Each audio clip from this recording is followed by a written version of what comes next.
Are you there, Sue Ellen? Hi, Gary. Well, we're coming up very close to our appointed time, and I look forward to hearing from you shortly about storm safety and lightning. I think it is your topic today.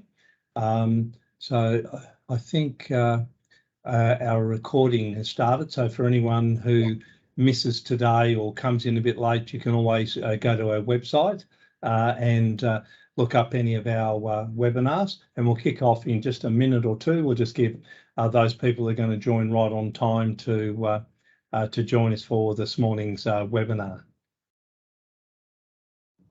So anything on for the weekend, Sue Ellen?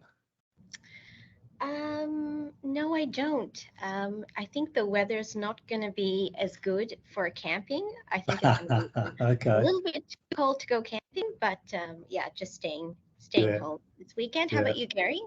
Yeah. I don't have too much on. I'm still waiting for the shoulder to get better for anything significant and more exciting for myself, but yeah. We'll see how we go. Yes, indeed. And so we've got a few more people joining us. Welcome everyone who's joining our webinar this morning, and we'll just kick off in a moment or two on the appointed hour, if you like, and I'll introduce the team that's here today as well.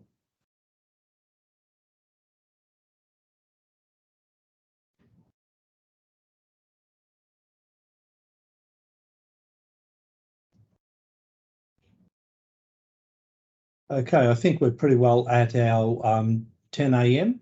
Welcome everyone to our monthly webinar from Safety Action, just to update in an informal and friendly way on what's happening around the safety world and anything that might be of interest.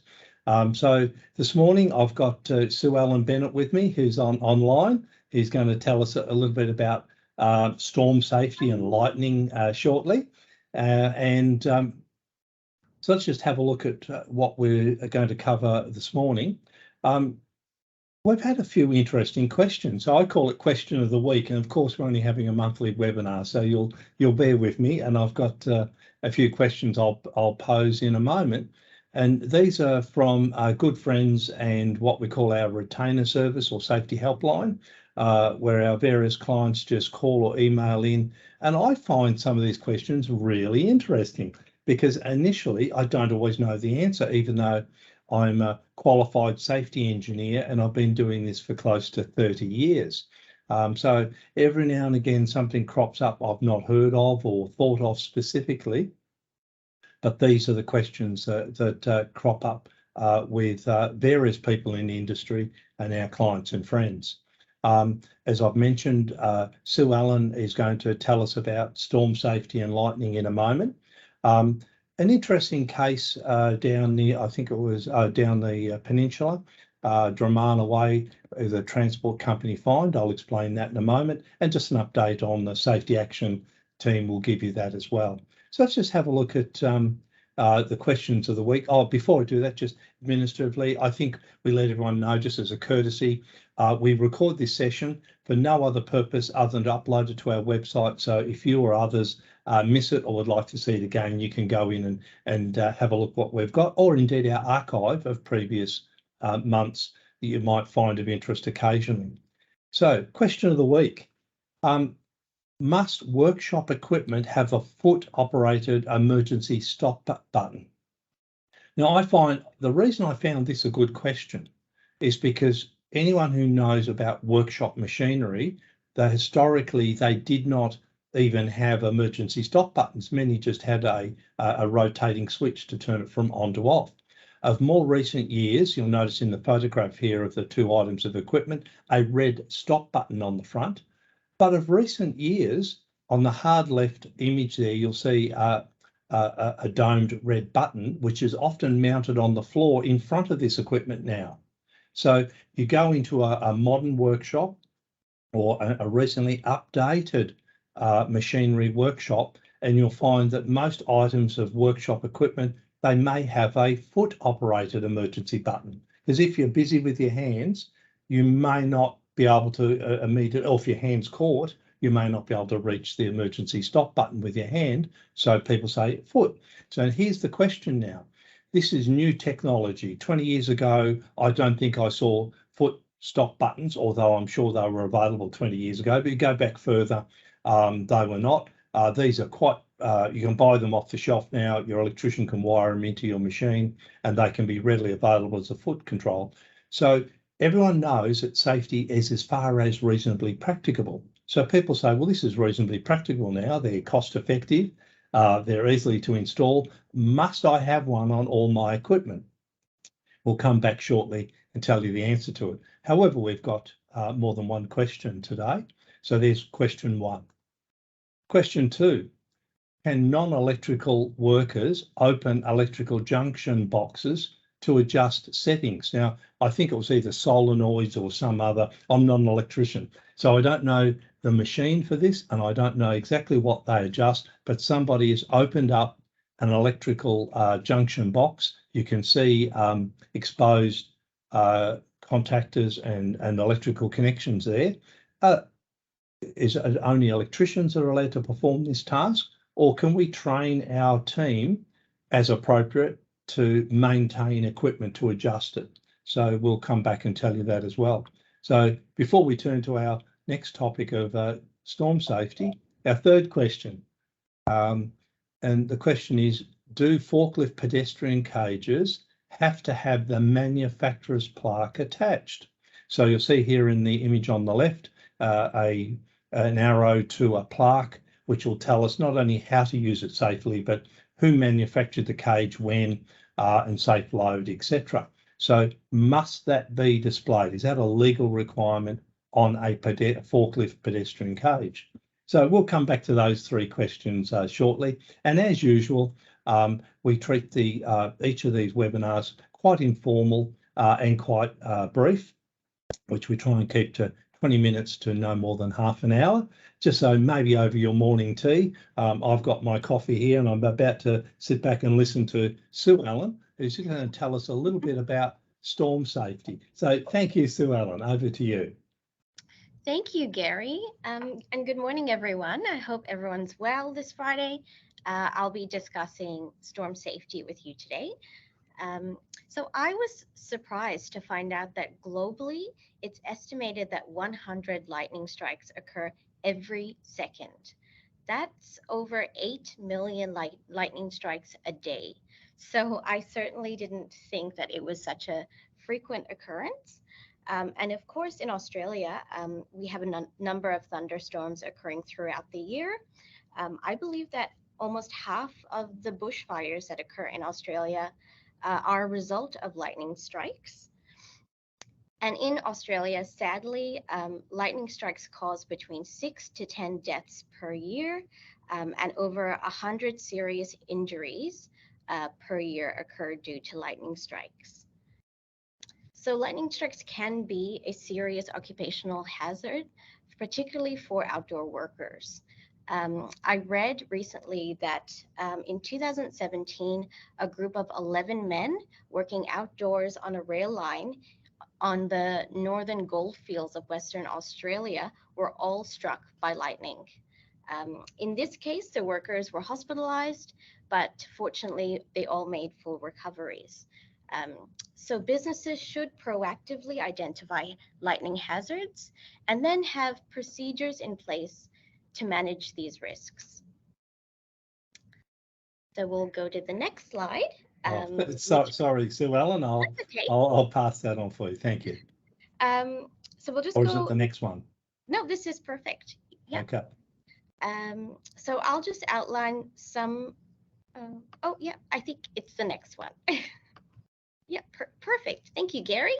So I'll just outline some precautions which can be communicated to outdoor workers during lightning storms. And these could include instructing workers to seek shelter in a substantial building during a lightning storm. And if they are caught in the open, to instruct them to never lay down and try to keep minimal contact with the ground.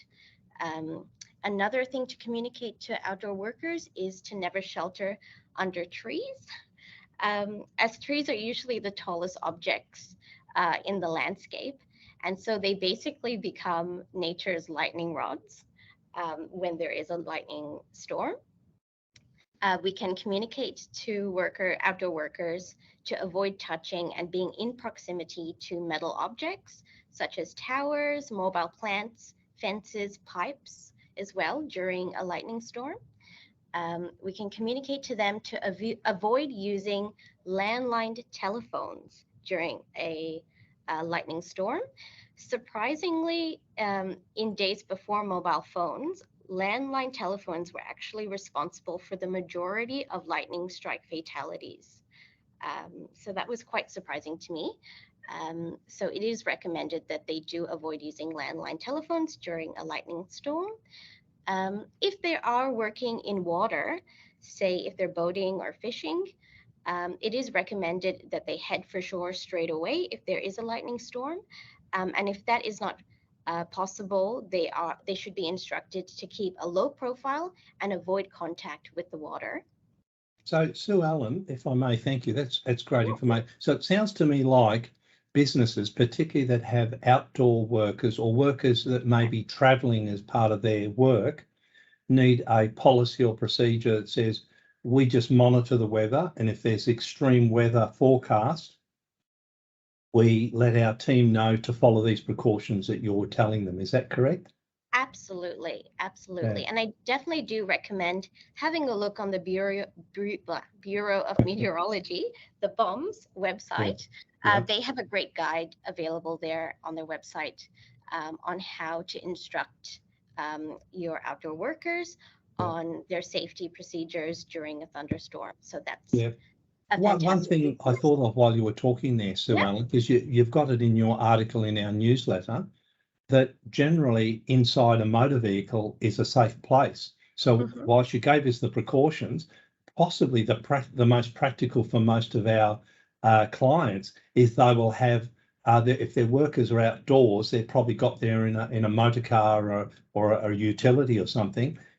It sounds to me, if I can't lay down on the ground, I can't be under a tree, etc., probably the safest thing is to get into a motor vehicle. Is that correct? Yes, absolutely. Yep, that is absolutely a good form of shelter during a thunderstorm. Yeah. Yeah, terrific. Thanks for that, Sue Ellen. And I think you were telling us about some new technology. Yes. So there has been some interesting new laser technology developed recently, used to protect people against lightning strikes. So excitingly, scientists in Switzerland have developed a new laser technology to successfully steer away lightning bolts. So recently, on top of a Swiss mountain, scientists have fired powerful lasers at a thundercloud, and by doing this, they were able to divert the lightning bolts by creating an easier path for the electrical discharge to follow. So previously, traditionally, we've been using lightning rods to steer away lightning from major cities or plants.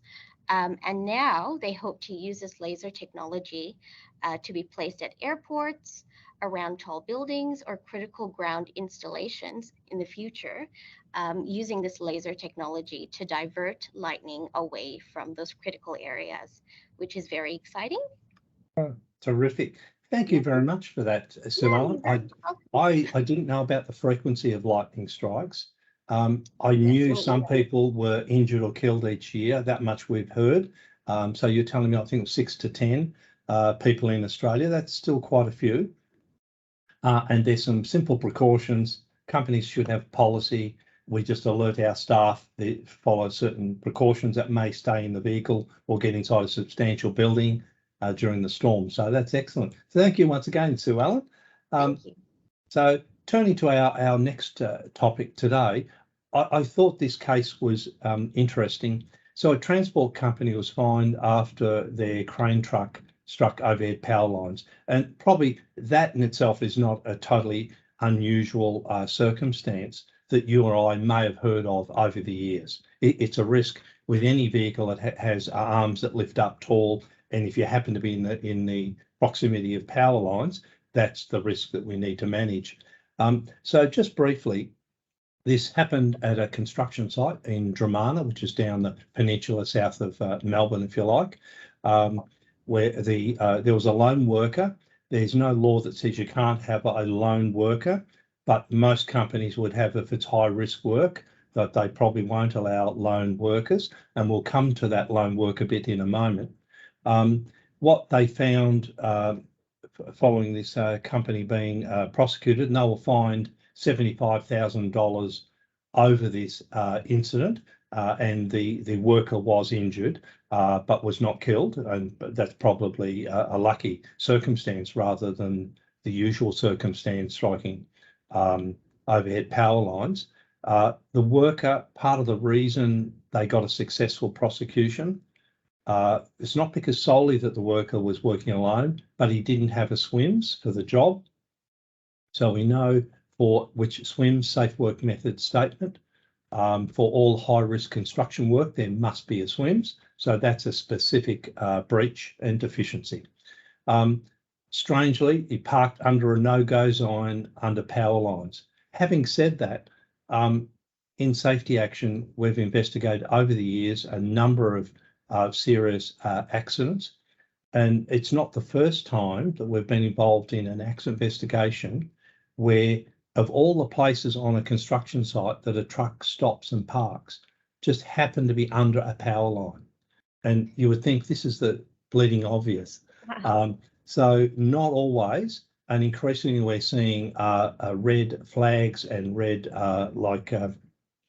balloon type things put onto power lines around construction sites, particularly under the entry driveways where they know trucks are coming and going. So they to alert them to the risk of the overhead power lines.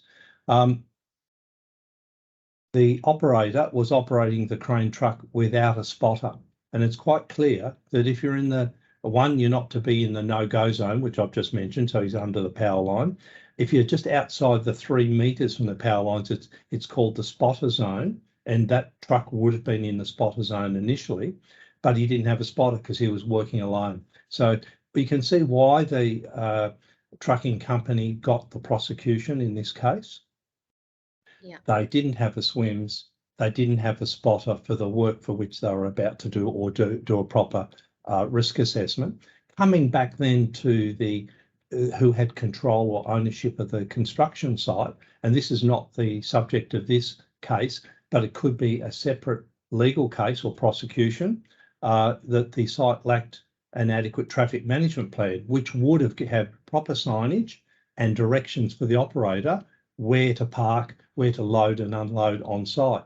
So in the absence of that, prima facie, it looks to me like those who are controlling the construction site have some exposure and risk, and certainly some contribution to this particular accident as well. However, this prosecution recently reported, and it dates back to April of last year when the accident happened. So that was heard in the court just recently, and that's why we've just and it's on the WorkSafe website as well if you want a bit more detail. So I just thought I'd point out a few of the deficiencies and how they came about, and I can see at least two parties being involved in this, but this is the court case for one of those parties. So if you've got work sites, if you've even got trucks coming going from site, traffic management plan, make sure you've done a traffic risk assessment, the appropriate signage, directions, and instructions for people coming and going on your site is quite important. Just a few little updates.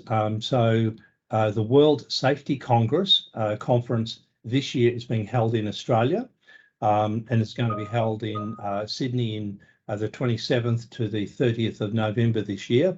And Andrea Rowe, our General Manager, has been accepted to speak at the conference.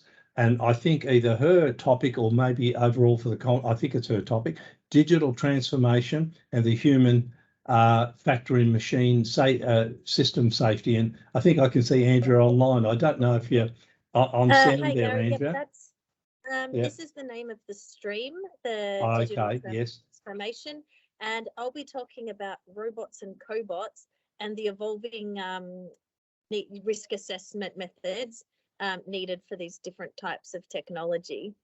Yeah, fantastic. And I believe other people in the stream will be talking about other new technologies such as, cybersecurity and all these kind of things in relation to machines and system safety. Yeah, brilliant. And some of you will know that Safety Action prepared the technical standard for GSK Pharmaceutical worldwide for the use of robots and collaborative robots.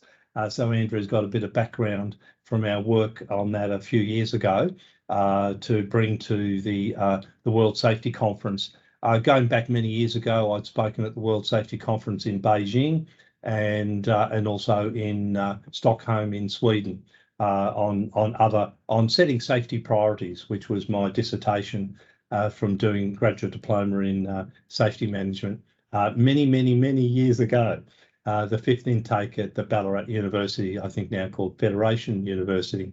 We're running our first breakfast in quite a while because we had about 2 years of COVID restrictions. So you might want to diarise 27th of April if you can get out the eastern side of Melbourne, or if you happen to be there. So from 7:30, we only run through till 9, so it's really short and sharp and get back to work. But over breakfast, nice chat, networking with good friends, and a brief topical presentation. So we're not sure what we'll do it on yet, so we haven't told you what our topic is, but we'll decide that soon. Or maybe one of you will tell us what you'd like to hear from, or it might be a potpourri and a question and answer session is what we might run at the breakfast session for what your questions and interests may be. So thanks for that, Gary. Andrea. We did have a question in the chat this morning from one of our friends at CHR Hansen. Please, do you want to tell us? Now, the question is, do people in forklift cages or any cages at high altitude need to wear a harness? Good question. And the answer is no, unless their body leans over the handrails. So I'll demonstrate your arm can go over the handrails of a forklift pedestrian cage. But if you see people leaning over the handrails, they must have a harness. So it's quite simple rule. You train your people. We're not having a harness. We're actually working within the handrails. But we often say, well, not often, but we have seen people climb up on the handrails where people, we've had experiences where people have climbed out of the pedestrian cage. We've had examples of people standing on a box in the pedestrian cage to reach even higher. So those circumstances are either prohibited and or safety harness. So simple answer, if we're working with our body within the handrails in a pedestrian forklift cage, it is not mandatory to have a safety harness. And Gary, I guess we'd just remind, when we talk about working at height, in the boom type EWP, above the certain height, there of course is the mandatory requirement to wear the safety harness. And sometimes I know in warehouses, the worker might use a forklift cage to get up in the racking. But of course, if they need to at all step out of the racking at all, out of the forklift cage at all, to get something off the racking, of course, they'll need the harness for that. Correct, Andrea. So thank you for that. Very good question. So a team update, just to let you know, Dr. Stephen Webber of our team, our image shown here, is now working part-time with ourselves and part-time with Federation University. Everyone here at Safety Action, we love sharing our knowledge on safety. We love doing safety training, workshops, and briefing sessions. So I think you've probably noticed that. And it probably comes from a lot of our background in either training or education. So Steve enjoys sharing his knowledge, and so he's now doing that part-time. However, if you can't get on to Steve, the rest of the Safety Action team are available for any urgent inquiries, but Steve will be half the time in our office and half the time at Federation University. Still email, mobile, but there may be a delay in response. So we're just letting you know of that team update. So let's return to our 3 questions, and it relates, one of them is the pedestrian forklift cage, but a different question on that. So coming back, must workshop equipment now have a foot emergency control, given that they are cost effective and therefore reasonable, you would say reasonably practicable to install? And the answer is categorically no. So number one, there is no regulation that requires that workshop equipment have an emergency foot control. And indeed, if you look up the regulations, and I'll tell you what it is now, the regulations do not even mandate emergency stop buttons on equipment. It actually says if required, which means if the risk assessment, either by the manufacturer or by yourself as employers and users of the equipment, if your risk assessment shows you need an emergency stop button, the regulations say the emergency stop button must be readily accessible to the operator. So in the two photographs of equipment you've got here, a pedestal grinder and a pedestal drill, you can see the red emergency stop button generally would be regarded as readily accessible to the operator. So they are legally compliant. Having said that, would I still recommend a foot emergency button on many items of equipment? The answer is yes. But you do it on a case-by-case basis, but don't tell your boss or be told by somebody else it's a legal requirement, we must put it on all workshop equipment. That is not true. Secondly, emergency stop buttons are useless for many items of equipment, because if, for example, in a power press it comes down very fast, you have no opportunity after your hand has already been crushed to apply the emergency stop button. So therefore, you must guard the access to the hazard. An emergency stop button is not a default. So do not think, because you've got hazardous machinery, that an emergency stop button means I don't have to guard it. Guarding is our primary and preferred method wherever possible. So don't think of emergency stop buttons as your first primary safety device. And they'll only work generally on slow moving equipment. I start to get my clothing caught, and maybe in years gone by when we wore ties, if someone foolishly was around some rotating machinery and your tie got caught, then an emergency stop button works. But on a lot of fast moving equipment, on that electric drill, if material flies out and hits you in the face, it's already flown out and hit you in the face. So the emergency stop button is useless for that particular risk. So generally it's for slower moving equipment that might wind you in. So there's your answer. They're not a legal requirement. Equipment is not illegal because it doesn't have an emergency stop button per se, or in particular a foot one. But your risk assessments might say, I think this is good new technology. We could fit it and it would be helpful. Having said that, what I would also say, hold to run is probably safer. So if I push it down to make it operate, it means if my foot comes off or slips off or does anything, the machine will stop, is probably safer. But if a machine's got to run for quite some period of time, somebody's going to get a sore foot and a sore leg. So you don't do that. So it's only for brief jobs, and it might be a safer way of doing it. So there we go, hold to run, but they're not a legal requirement. But they're increasingly, we're seeing them being installed on older machinery, and we think that's good for most of it, but not a legal requirement. So question 2, can non-electrical workers open electrical junction boxes, for example, on machinery? So my brother's an electrical contractor. So number one, he tells me is a starting point, if it's a hardwired piece of equipment, only qualified electricians should be working on the electrics of that machinery. If you talk about portable equipment, you've got a vacuum cleaner at home, a microwave oven, or a toaster or something. So in a factory, if it goes into repairs, or even in a manufacturing setting, they are not electricians who assemble toasters, microwave ovens and the like. They are factory workers. So if it's portable and you can pull the plug out, then people who are not electricians but appropriately trained and competent for the task can actually perform tasks on that equipment. So I'm not telling you everyone go home and start dismantling your toasters and your microwave ovens, etc. But if we pull the plug out, we've not just turned it off, we've pulled it out. It cannot, there's no power. We can at least safely open the panels, and that might be inspection. But I did preface that with not only we've isolated it, but you're appropriately trained. So I may not be trained as an electrician, but people in factories are trained to do electrical work on equipment which is disconnected. So taking the photograph we show here, I'd be worried that a non-electrician might not guarantee and know the tests to undertake to ensure that some of those exposed conductors are not live. So we would say if it's a hardwired equipment, don't let anyone disconnect or work on any electrics on that machine, electricians, unless advised differently. Now, the other exception you may be aware of, there is restricted electrical licenses. Restricted electrical licenses. So, for example, where the work is peripheral to the primary task. So let's go someone installing air conditioner on your roof of your house or in your house.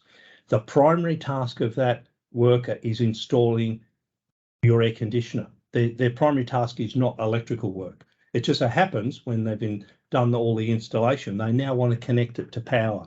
So they get a restricted electrical license, which only allows them to connect their air conditioning unit to the power supply or disconnect when they're doing repairs of air conditioning. And plumbers can have similar restricted electrical license for installing hot water units, for example. So the primary function of a plumber is plumbing work. This is only incidental electrical, and they're only allowed to do the electrical work contained and constrained by their restricted license. So there's your answer. Hardwired, don't let people do it. We can, if they're appropriately trained and competent, which we can train them to do. If we've got portable equipment, we can pull the plug out. We can have competent people authorised and trained to do certain repairs and maintenance, maybe in a workshop. And remember, you may have tradespeople with a restricted electrical license. So there's that one. So we're coming up to a half hour. The third question, we had one question about, do I need a safety harness in this? Generally, no. I've already told you, unless you lean over the rails. So we've got to tell them that and be strict on our enforcement. So maybe the forklift driver can be the spotter for that and tell people, no, you're leaning over, do not lean over the handrails, or I'm going to lower you down. So the question here is, must it have the manufacturer's plaque attached? So over my 30 years as safety engineer, I can tell you I've found many of these high quality, made high quality with good manufacturers, and I've found a lot of them homemade, and some of the homemade ones are also well made. So I can tell, number one, there is no specific regulation that mandates that the manufacturer's plaque has to be attached to that cage that you see there in the image. However, we at Safety Action procedurally say to all of our clients, if we do a site safety inspection, we want the manufacturer's plaque, because I don't know how old it is. I don't know who made it. I don't know what the safe load is for this machine, or any other precautions that may be necessary with this device. So knowing the manufacturer, we can then go back and get the manufacturer's safe use instructions. But if you don't have that, you can do a risk assessment of that cage you see there, and you can actually placard your own instructions and information onto it. So there is no legal requirement. So the prime legal requirement is that that cage be safe and it be used safely. So you can either be bureaucratic and say, it must have the plaque on it. And as I said, some of these will be so old, we don't know who the manufacturer is. So why throw it out if it's in good condition? And it is safe. But I would do a risk assessment, confirm it is in good condition and safe. So, but we don't have the manufacturer's plaque. We will retrospectively, essentially, re-engineer our own manufacturer's plaque, because we don't know who made it, but we'll actually put safe load. We might need an engineer to help us calculate that. And the other one is any attachment to a forklift. Any attachment to a forklift must then have a new plaque on the dash of the forklift, which tells them the safe loading and reach for that attachment. So it might alter the speed, angle, ramp, slopes, or how far out the tines can extend for weight and balance of that forklift. So each attachment needs its own weight and balance plaque on the dashboard of the forklift. Generally, people will allocate one forklift to that task. Otherwise, you've got to do the weight and balance plaques on all your forklifts. So there's your 3 questions today. Hopefully they were of some interest and value. Thank you for the question we had earlier. Thanks, Andrea, for your input and help. Good luck with that international conference up in Sydney later this year. I think you're going to tell us a bit more in our April newsletter. Thank you, Sue Ellen, on lightning and precautions. I found that rather interesting as well. Thank you, Gary. I think actually Joe just asked Yes. if you could please repeat your answer regarding the harness requirement on Okay. Yeah, in a forklift pedestrian cage, there is no specific regulation mandating safety harness. However, best practice dictates that if you stay within the handrails, your arms can go over the handrail, but not your body. So there's a repeat. So if people are going to overreach over the handrails, they must have a harness on. So what we do is we instruct them and tell and train people, you're allowed to work in the forklift pedestrian cage without a harness, but your arms can go over, but no more over the handrails. So thank you very much for that, Sue Ellen. Hopefully that answers all the questions today. Yep. So we look forward to hearing and seeing a number of you next month, so Friday the 14th. And of course, we'll have our April newsletter out in a couple of weeks' time. So thank you once again, everyone. Lovely to hear and see from everyone. Thank you. Have a good day. Okay, bye.